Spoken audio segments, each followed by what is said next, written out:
Hello বন্ধুরা, আমরা আজকে বানাবো ঝাল ঝাল মুরগির মাংস। তার জন্য মাংসটাকে আমরা ভালো করে ধুয়ে নেব। তারপর মাংসটাকে ম্যারিনেট করার জন্য নিয়ে নেব আমরা এখানে টক দই। আপনারা কিন্তু টক দইয়ের বদলে ভিনিগার এবং লেবুর রসও ব্যবহার করতে পারেন। তারপরে দিয়ে দেবো আদা বাটা, রসুন বাটা, নুন, হলুদ গুঁড়ো, লঙ্কার গুঁড়ো এবং পেঁয়াজ। অল্প তেল দিয়ে ভালো করে ম্যারিনেট করে রেখে দেবো 15 থেকে 20 মিনিটের জন্য। তারপরে আমরা আলু কেটে আলুর মধ্যে হলুদ গুঁড়ো এবং নুন ভালো করে মাখিয়ে তেল গরম হয়ে গেলে আলুগুলো তেলের মধ্যে ছেড়ে দিয়ে লাল লাল করে ভেজে নেবো আলুগুলোকে। আলু ভাজা হয়ে গেলে ওই তেলের মধ্যে গোটা গরম মশলা, শুকনো লঙ্কা এবং তেজপাতা ফোড়ন দিয়ে দেবো।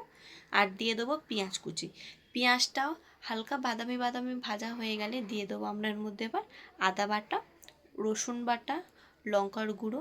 আমরা এখানে লঙ্কাটা একটু বেশি দেবো কারণ ঝাল ঝাল হওয়ার জন্য। আর দেবো হলুদ গুঁড়ো, জিরের গুঁড়ো এবং ধনের গুঁড়ো।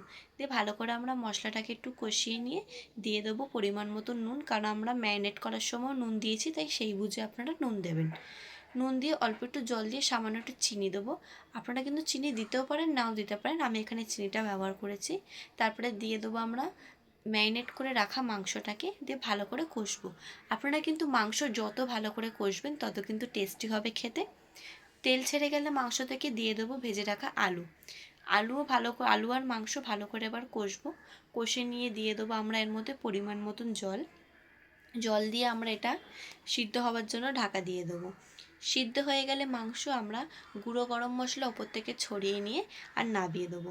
এটা কিন্তু খেতেও খুবই ভালো হয়, ঘরোয়া পদ্ধতি, ঝাল ঝাল এবং টেস্টি হয় খেতে।